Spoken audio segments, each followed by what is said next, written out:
Y este poder Jesucristo lo expresó en el Evangelio de Juan 5:39 con estas palabras: mis palabras son espíritu y son vida.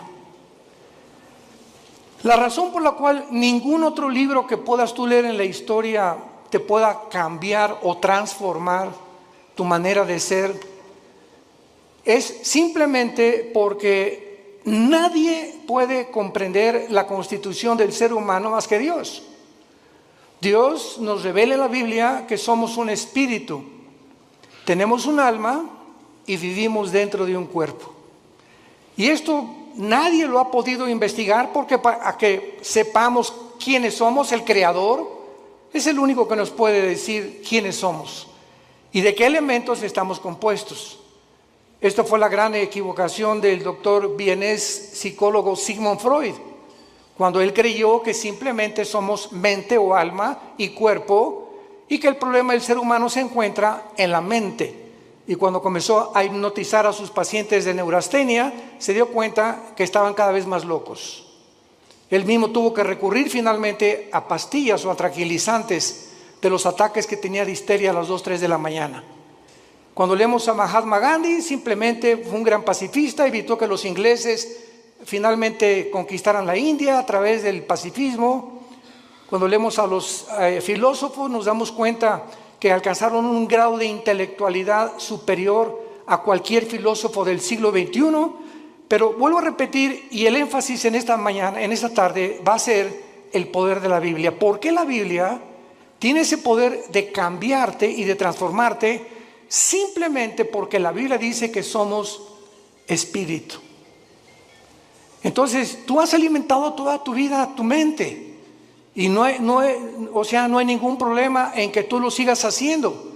Vas a la universidad y estudias matemáticas, licenciatura, arqueología, antropología, medicina, lo que tú quieras, ¿verdad? Y es un conocimiento que te va a servir en esta vida.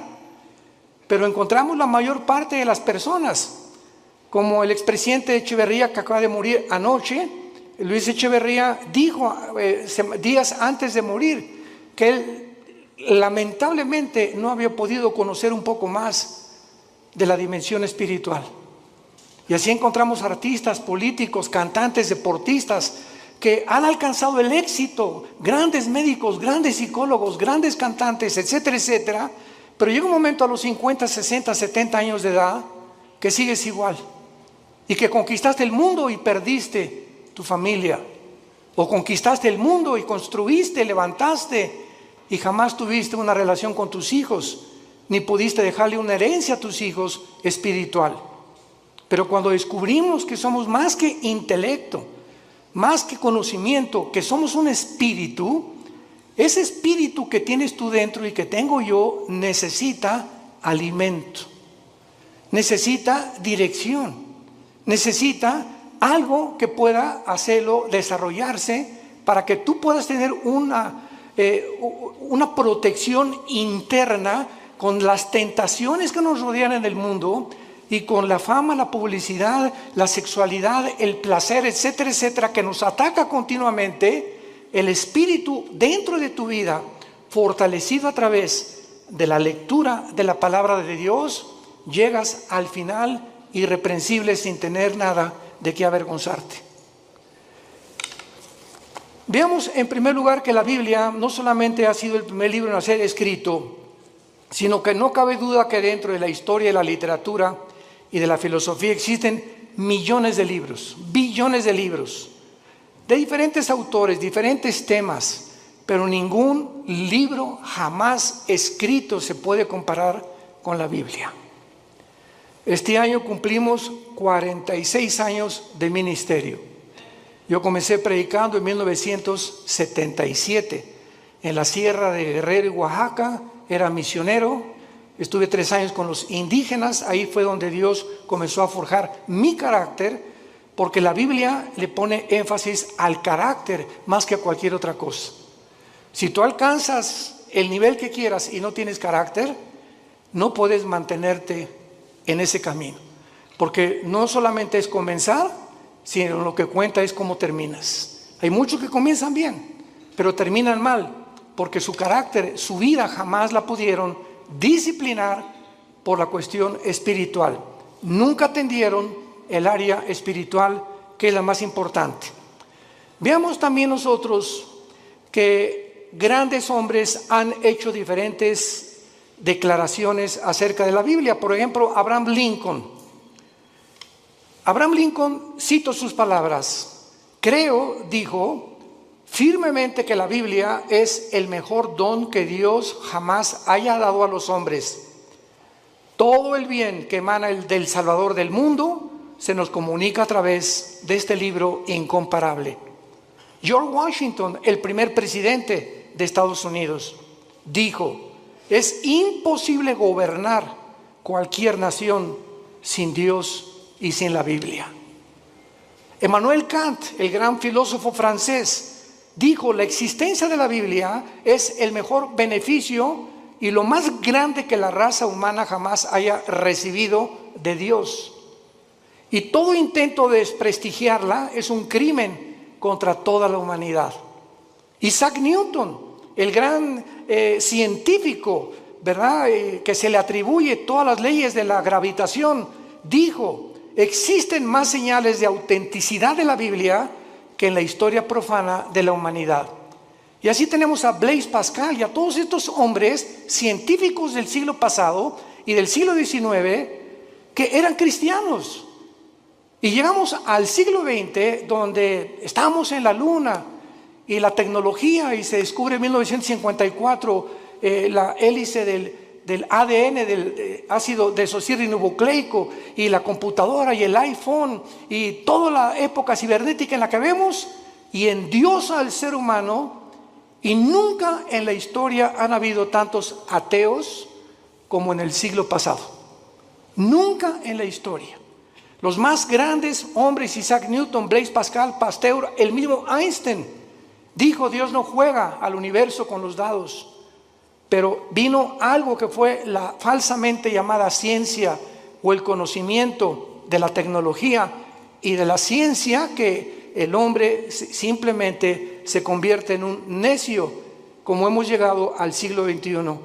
Los científicos, genetistas, químicos del siglo XXI, ¿saben ustedes cuál es el proyecto más grande que tienen? Mejorar al ser humano en lo que se llama el transhumanismo. O sea, le están retando a Dios y le están diciendo: podemos hacer un ser humano mejor que el que tú nos hiciste, a través de experimentos genéticos y tecnológicos y neurológicos.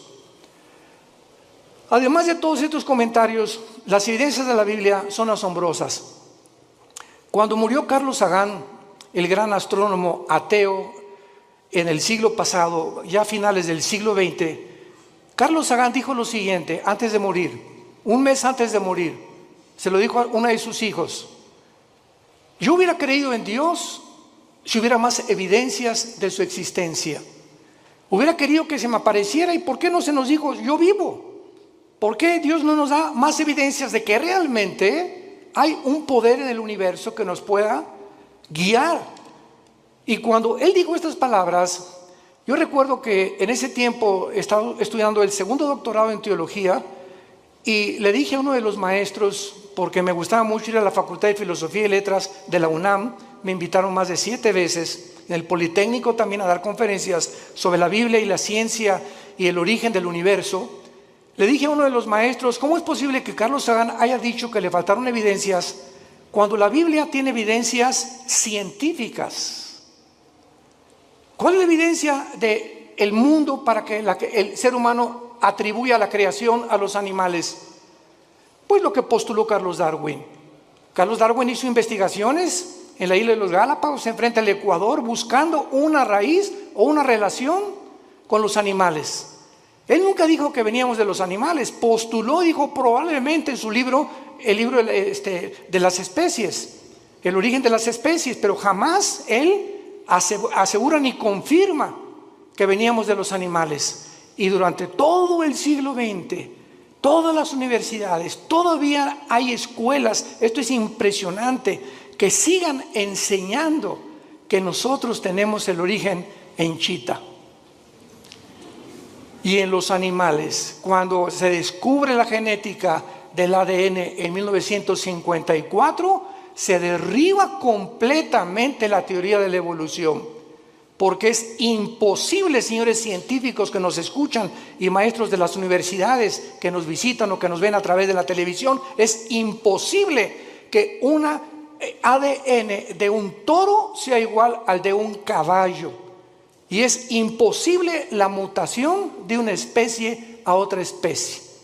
Y hasta este momento no hay ninguna mutación, jamás, lo que se llama el famoso eslabón perdido, para que un conejo se convierta en una ardilla o un ser humano en un animal. Las cromosomas y los ácidos que tiene el cuerpo humano, que forman parte de toda la estructura anatómica que nosotros recibimos de Dios, hacen imposible la evolución, un cambio de genética de un cromosoma o de un ADN a otro ADN.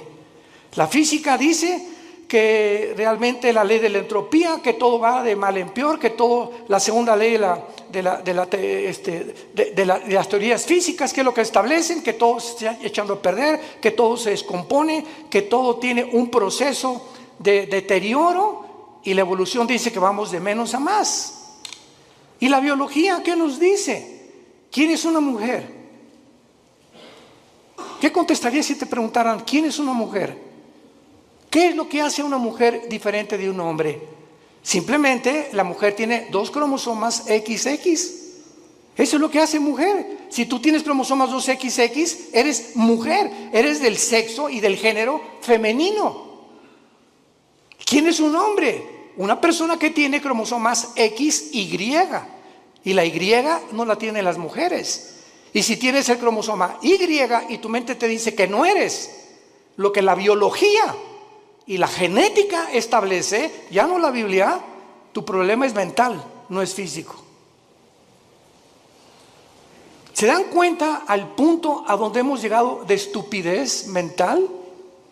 Y de la forma en la que hemos llegado a publicar y a tratar de hacerles creer a los niños que no son niños, que son niñas, y a las niñas que son niños, y que se está aceptando, como la famosa compañía Disney, ya promoviendo películas de homosexuales y de lesbianas entre los niños y las niñas. Este es el mundo de nosotros, un mundo completamente oscurecido, anticientífico.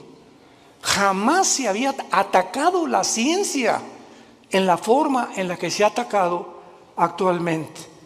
Lo que enorgulleció al ser humano en el siglo XX, en la ciencia se volvió contra los médicos, haciéndolos, profesando ser sabios, se han convertido en necios.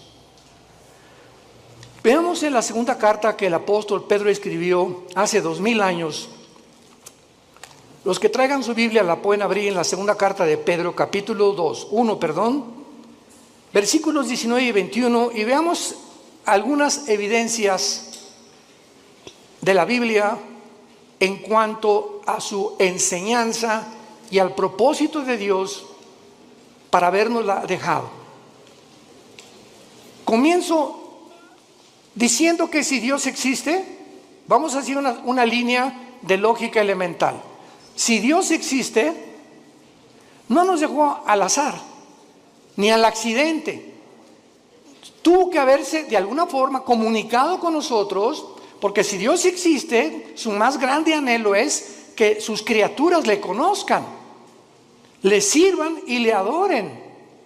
Y esta es la razón por la cual envió a Jesucristo su Hijo hace 2000 años, para que Él pudiera decir: yo soy el camino, yo soy la verdad, yo soy la vida.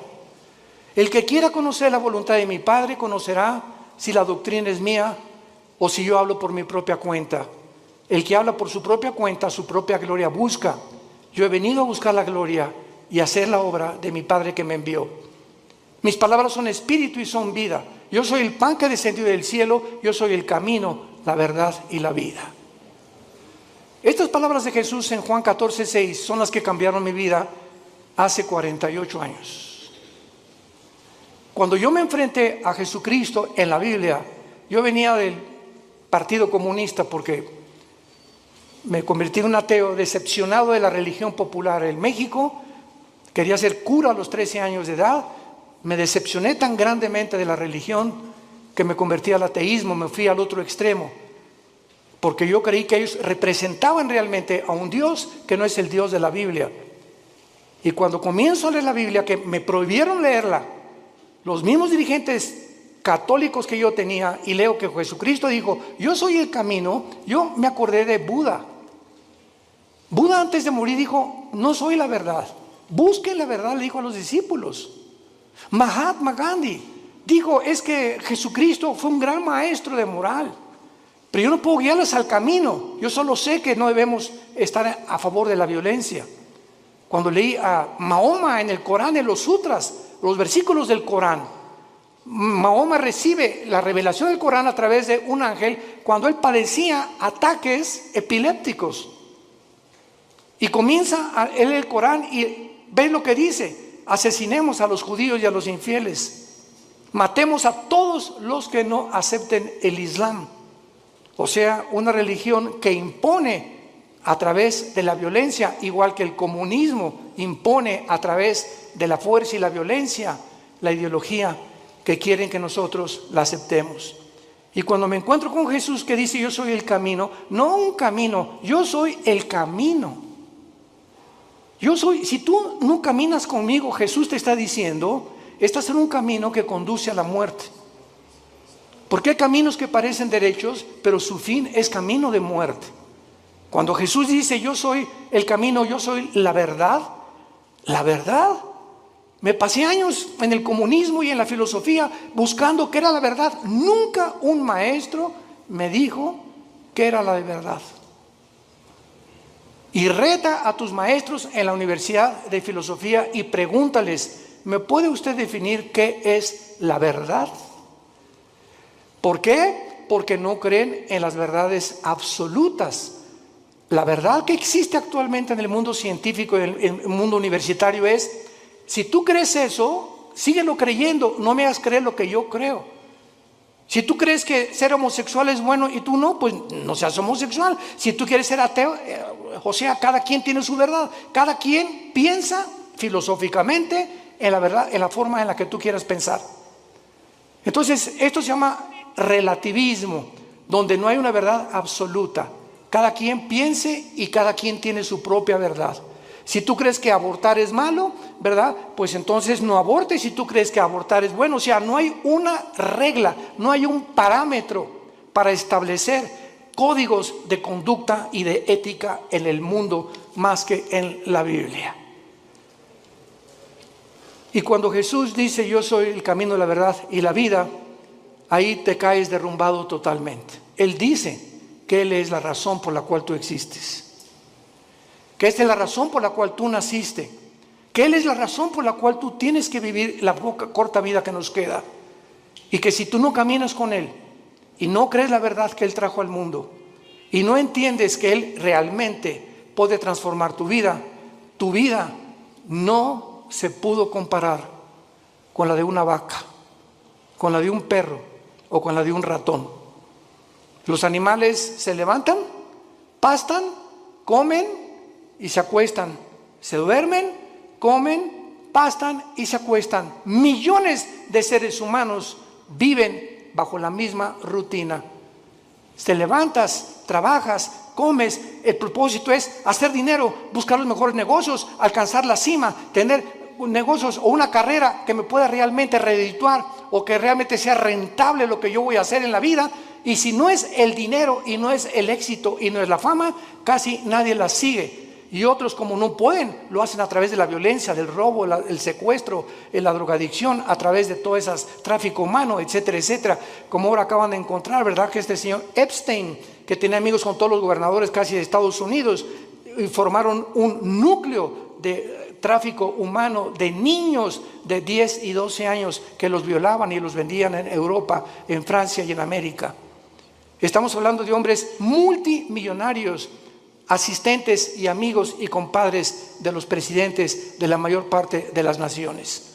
El tráfico humano se encuentra lo más rentable que hay en el nivel más alto de la humanidad, por la corrupción tan grande a la que el ser humano ha llegado. En esta segunda carta, el apóstol Pedro nos revela tres cosas acerca de la Biblia. Y dice así, tenemos también, 2 de Pedro 1, versículo 19, tenemos también la palabra profética más segura. Tenemos la palabra profética más segura. ¿Más segura que qué? Pues más segura que milagros. Ahorita hay cantidad de cristianos que siguen buscando milagros. Personas que dicen, si yo veo un paralítico ahorita enfrente de mis ojos que se levanta y me dice su médico que tiene 15 años o 10 años sentado en una silla de ruedas y comienza a caminar, voy a creer en Dios. ¿No es cierto? No es cierto, no es cierto. Tus emociones van a ser exaltadas, te vas a asombrar realmente. ¿Y cuánto te va a durar esa emoción que tuviste al ver un milagro? Te va a durar 3 o 4 días y sigues siendo la misma persona, porque los milagros no cambian al ser humano, porque la fe no es por ver, la fe es por oír, y por oír la palabra de Dios. Si tú no te conviertes y tu transformación no es por oír la Biblia, todo lo demás es completamente secundario y relativo. Entonces, cuando dice Pedro que la palabra profética es más segura, nos está diciendo que las profecías de la Biblia que se han cumplido, solamente cuando Cristo muere en la cruz, 33 profecías se cumplieron de los profetas hebreos del Antiguo Testamento. 33 profecías. Yo recuerdo que en aquel tiempo que estudiaba las profecías de Dios, me llamó la atención las profecías de tu padrino Nostradamus. El famoso disque vidente o profeta. Y cuando leí las profecías de Nostradamus, que las hacía en forma de versos, etcétera, etcétera, se cumplieron el 15% y el otro 85% jamás se cumplieron. Cuando oí que Janine Dixon, una mujer que una semana antes que asesinaran al presidente John Kennedy en la ciudad de Dallas, 1962-63, dijo una semana antes a los periodistas del New York Times, veo sangre en Dallas en el presidente. Y lo asesinaron una semana después y se convirtió ella en una pseudo profeta de Estados Unidos, Jean Dixon. Lo puedes encontrar en el internet. Y a las 3 semanas, pues la rodearon los periodistas, profetícenos, díganos algo. De ahí en adelante, ninguna profecía de ella se cumplió. Porque hay una ley en la Biblia que dice así, en el libro de Deuteronomio: cualquiera persona que profetice algo y no se cumpla el 100% de lo que profetizó, es un falso profeta. El 100% de lo que profetizó. Así que cuando venimos a la Biblia encontramos, por ejemplo, en Isaías capítulo 44 en el Antiguo Testamento, que hace 2700 años este profeta dijo estas palabras retando Dios a los seres humanos. Isaías 44, versículo 6 al 8. Así dice Jehová, Rey de Israel y su Redentor, Jehová de los ejércitos: yo soy el primero y yo soy el postrero. Pongan atención. El Dios de la Biblia dice: yo soy el primero. Para que Él sea el primero, Él tiene que saber cómo se originó el universo, ¿correcto? Nunca la ciencia nos podrá decir el origen del universo, porque para que sea científico tiene que ser repetitivo. Alguien tuvo que estar ahí para que nos dijera, pues así comenzó. Y por eso es la teoría de la Big Bang, de la explosión, y tantas teorías que están tratando de explicar cómo se formó el universo. Pero cuando Dios dice, yo soy el primero, nos muestra en la Biblia, en el libro del Génesis, cómo hizo el universo. Y cuando dice, yo soy el postrero, nos dice también que cómo terminará la humanidad, cómo avanzará la historia. Y cuando venimos a la historia a la luz de la Biblia, encontramos que todos los eventos de la historia han sido cronológicamente y sucesivamente a la luz de lo que estaba escrito hace más de 3,000, 4,000 años. Yo soy el primero y yo soy el postrero. Ahora dice Dios, los reto a los que se dicen profetas. Escucha lo que dice a continuación. Fuera de mí no hay Dios. ¿Y quién proclamará lo venidero? Lo declarará y lo pondrá en orden delante de mí, como hago yo desde que establecí el pueblo antiguo. Hace 2700 años Dios dice esto. ¿Quién de los escritores, quién de los que se han dicho profetas, tráeme a Mao, tráeme a Confucio, tráeme a Mahatma Gandhi, tráeme a Mahoma, tráeme a tu gallito Giro, como decimos en México? Al escritor y a la persona que más admires, dice Dios. ¿En qué libro puedes encontrar el orden de la historia desde que el mundo comenzó? En ningún libro más que en la Biblia. Y así encontramos que 100 años después de Isaías vino un hombre llamado Daniel, que fue judío y fue llevado a Babilonia cautivo por 70 años. Y en el libro de Daniel, hace 2600 años, damas y caballeros, hace 2600 años, en el libro de Daniel, él declara los órdenes de los imperios que vendrían en el mundo a través de la historia. Y le dice el ángel que le revela a Daniel esta profecía: Daniel, estás ahorita bajo un imperio que es Babilonia. Babilonia es la nación de Irak, bíblicamente y actualmente. Después de ti vendrá otro imperio que será menor. ¿Quién conquistó Babilonia históricamente, señores profesores de historia? Los medos y los persas. Y después vendrá un tercer imperio, le dice el ángel a Daniel. ¿Quién vino después de los medos y los persas? Alejandro el Magno. Los griegos derrotaron a los medos y a los persas.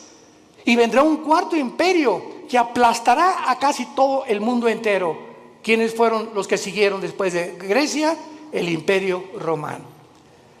Daniel profetiza hace 2600 años la cronología de los imperios mundiales de toda la historia. Y finalmente lo pueden encontrar en otras conferencias que hemos dado. Vendrá otro imperio que son los 10 dedos de los pies de la estatua de Nabucodonosor, que el anticristo, el próximo gobernante y dictador mundial, formará una confederación política de 10 naciones. 5 de Europa y 5 del Medio Oriente formarán un G10, y cuando oigamos en la televisión, en el radio, ahorita hay un G7, cuando se forme un G10, de esos 10 naciones que se van a unir del Medio Oriente y de Europa, de entre ellas saldrá el anticristo. Y nosotros ya no estaremos aquí. Ahí nos vemos al rato. Porque vendrá el arrebatamiento de la iglesia. Pero no me quiero profundizar ahorita en eso. Y finalmente en esta profecía de Isaías, dice el versículo 8, no teman. Desde el Génesis hasta el Apocalipsis, el mensaje a los cristianos es: no tengamos miedo de nada. No teman, ni de los temblores, ni de las inundaciones, ni de la Tercera Guerra Mundial, ni de explosiones volcánicas, ni del hombre, ni del diablo, ni de los demonios. Porque mayor es el que está entre nosotros que el que está en el mundo. Mi paz les dejo, mi paz les doy. Mantén esa paz dentro de ti. Mantén esa paz. Esa paz es el secreto de la salud. Acabo de declarar el Hospital Hopkins, de los más prestigiados de Estados Unidos, y la Clínica Mayo Rochester en Boston, que el factor común denominador que está ocasionando las enfermedades más grandes en el mundo actualmente, y el origen de las enfermedades más grandes ahorita en el mundo, es el estrés. ¿Qué es el estrés? Una condición donde no tienes paz, estás ansioso, estás temeroso, estás frustrado que no se vaya a cumplir, comienzas a tener miedos de algo que no va a suceder, te adelantas al futuro, ¿Y si mi hijo se va? ¿Y si pierde mi esposo? ¿Y me quedo sin seguro social? ¿Y cuando estoy viejita que me va? Y comenzamos en un mundo a construir que no existe más que nuestra propia mente por la falta de paz. Comienza a preocuparte por el dinero, preocuparte por la salud, preocuparte por tantas cosas, el tráfico, etcétera, etcétera. Y si cuando te des cuenta, ese estado mental afecta tu sistema cardiovascular, tu corazón, tus pulmones, tu hígado, tu páncreas, tus intestinos. El estado mental se llaman enfermedades psicosomáticas. Afecta completamente todo tu ser. Y es lo que descompone tu vida, porque si no tienes paz, no puedes disfrutar nada, ni siquiera tus vacaciones. Y hace 2000 años, el autor de la Biblia, el Señor Jesucristo, hace 2000 años nos dio el secreto: no teman. Mi paz les dejo, mi paz les doy, por nada estén afanados. Por nada permitas que tu corazón sea perturbado. Voy a la casa de mi Padre, no me tardo a preparar lugar para ustedes y vengo pronto por ustedes. Mientras estés en el mundo, mantén la paz. Escucha esto: si tú no tienes paz y te dices cristiano, no puedes leer la Biblia. Tú no puedes venir a la Biblia como Pepita en comal.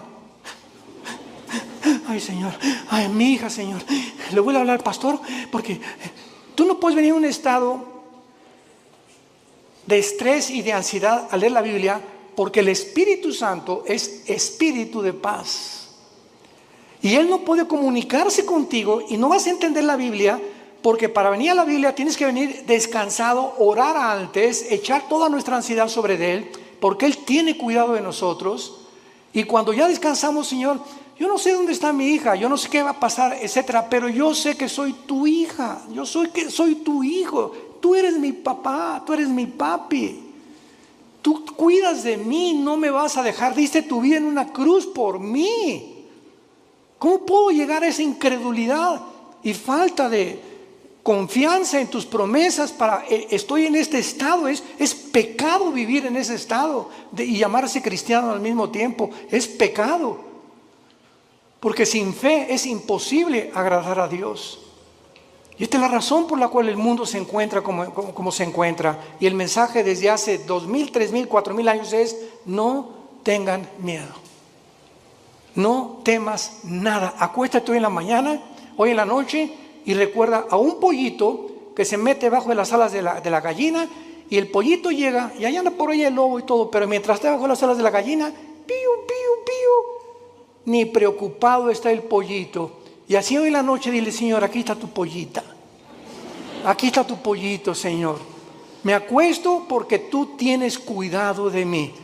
Escúchame, cuando Dios ve esa actitud en tu vida, te protege y te bendice.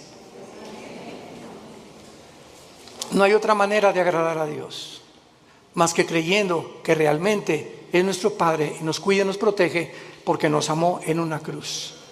Y al que no escatimó a su Hijo, ¿cómo no nos dará todas las cosas si nosotros se las pedimos? Regresamos a segunda de Pedro, y Pedro entonces cita en primer lugar las profecías como lo más seguro que tenemos para que nuestra fe descanse en un libro que no solamente es especulativo. Yo recuerdo cuando leí El origen de las especies de Darwin, ¿saben qué dice? Chance y, puede que, no estoy seguro, a lo mejor. Eso no es un lenguaje científico, por el amor de Dios. Un lenguaje especulativo. Vienes a la Biblia y escuchas: yo, el Señor, he dicho.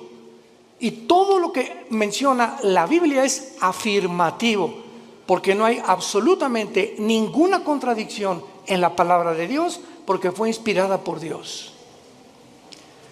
Entendiendo primero esto, que tenemos la palabra profética más segura, a la cual haréis bien en estar atentos, como una antorcha que alumbra en lugar oscuro, hasta que el día esclarezca y el lucero de la mañana salga en vuestros corazones. En segundo lugar, vivimos en un mundo donde Ucrania acaba de ser invadida por Rusia. Ya actualmente Israel está enviando gas a través de Egipto a la Unión Europea. Cuando las naciones árabes desde el 48 que se independizó Israel, odiaban y han perseguido a los judíos, ahora los árabes buscan la protección de Israel. Esto es inconcebible que esté pasando, pero la Biblia profetizó que así se iba a cumplir. Es un mundo de confusión completamente. Ahorita Putin va a estar enojadísimo, pero así no poder dormir de saber que Israel está sosteniendo y proveyendo el gas que Rusia le proveía antes a la Unión Europea, y esto lo va a encender más para cumplir la profecía de Ezequiel 38-39 de Gog y Magog, cuando la Biblia dice que vendrá Rusia con Irán, con Turquía, con el Líbano, con Marruecos, con Etiopía, para atacar, invadir Israel en la Tercera Guerra Mundial. Entonces es impresionante cómo todas las piezas están formando cuando estudiamos y estamos atentos a la Biblia como la única luz que tenemos. Tú puedes ahorita oír a los politólogos, a los conferencistas en la televisión, en el radio, y están hablando una sarta de tonterías. ¿Qué piensas? No creo que Putin invadió Ucrania, ya lo invadió. ¿Ahora qué va a pasar? Pues las sanciones económicas van a hacer que Putin se arrepienta, y lo dijimos desde antes, y pueden oír las conferencias, lo citamos varias veces, y no somos profetas, simplemente citamos la Biblia. De acuerdo a la Biblia, Ucrania no podía ser devuelta a la Unión Europea, ni tampoco convertirse en la OTAN, porque Ucrania es de las naciones magogitas que forman parte de la invasión final de Rusia contra Israel. Y Ucrania viene bajo el nombre de Magog. Toda la región de Magog, que es el noreste, Lituania, Estonia, Latvia, Kirguistán, Kuzbekistán, Kazajistán, Pakistán, Afganistán y todas las que están al sur junto al mar Negro y al mar Caspio, son las naciones que la Biblia profetizó hace 2800 años que invadirían Israel. Así que bíblicamente Ucrania nunca va a dejar de estar bajo el poder de Putin. Y ahora Putin va a seguir con las demás. Por eso ya Finlandia y Suecia corrieron a la OTAN y están buscando el paraguas de la OTAN porque temen la invasión también de Putin. Todo está escrito exactamente como la Biblia lo profetizó. Y todas las demás opiniones son opiniones especulativas, hipótesis, teorías que la gente tiene. Y cuando nos entrevistan a los cristianos, les decimos, esto va a pasar, y esto va a pasar, y esto va a pasar. No lo digo yo, está escrito en este libro. Haríamos bien en estar atentos a la Biblia, hoy más que nunca. No hay, escucha esto, no hay otra luz en el mundo, no hay otra luz más que la Biblia. ¿Y sabes algo más? Tú eres la luz. Tú eres cristiano, tú eres la luz. Tú eres la única luz en tu casa. Tú eres la única luz en tu taller de carpintería. Tú eres la única luz en tu bufete de abogados. Tú eres la única luz en tu clínica de médicos. Tú eres la única luz en tu escuela, en tu universidad. Los cristianos somos la única luz y tenemos alrededor a gente muriéndose, lastimada, enferma, necesitada. ¿Y tú callado? ¿Por vergüenza? ¿Por pena de hablar de Jesucristo? Y decirles que Jesús es la única respuesta y que los invitas a conferencias como estas para que puedan ellos abrir los ojos a la realidad espiritual del mundo. Si tú eres ese tipo de personas, vas a dar cuentas en el día del juicio a Dios. Porque el Espíritu Santo vendrá sobre nosotros, Hechos 1:8, y me serán testigos. ¿Eres testigo? Desde el tiempo que tú te convertiste, ¿hay alguna persona que tú le hayas hablado de Cristo y que lo hayas guiado a la cruz? Examina tu corazón llegando hoy en la noche, ponte rodillas y ora a Dios y dile sinceramente: Señor, te pido perdón. Tengo 3 años en Cristo, tengo 5 años en Cristo, tengo 10 años en Cristo y a nadie le he hablado de ti, ni los he guiado a la cruz, ni he orado con nadie y me digo cristiana y me digo cristiano. Cuando nosotros examinamos nuestra vida, tengamos cuidado de pasar el tribunal de Cristo. Y en penúltimo lugar, dice el apóstol Pedro, pongamos atento a la Biblia que alumbra en lugar oscuro. Nunca las tinieblas habían sido tan grandes como ahorita. Políticamente, cuando el comunismo se demostró, en 1991, Mikhail Gorbachev, con su perestroika, que fue un fracaso la ideología comunista, que no funcionó en todo el siglo XX, en ningún país, porque el ser humano regresa a desenterrar esa ideología. Cuando se demostró del 48, que ganó el 45 en la Segunda Guerra Mundial, hasta ahorita, que el mundo prosperó con el capitalismo, con las democracias, porque ahora son completamente desprestigiadas, barridas, echadas a la basura. Ya no hay democracia, ya no hay capitalismo, ahora hay socialismo y ahora hay comunismo. Cuando la historia nos muestra que son ideologías que fracasaron. No necesitamos discutir nada. La historia demuestra que el hombre no aprende de la historia. Políticamente, religiosamente, científicamente, filosóficamente, en cualquier área que tú me menciones, el mundo está de cabeza. Es un mundo de locos. Escucha las declaraciones de los gobernantes en el mundo, la mayor parte de ellos, lo que están hablando. Hablan, de veras dices tú, Dios mío, ¿cómo puede este hombre dirigir un país con las cosas que él habla? Así está el mundo de loco. Y la mayor parte de la gente lo está aceptando. Y finalmente dice el apóstol Pedro, entendiendo primero que ninguna profecía de la Escritura es de interpretación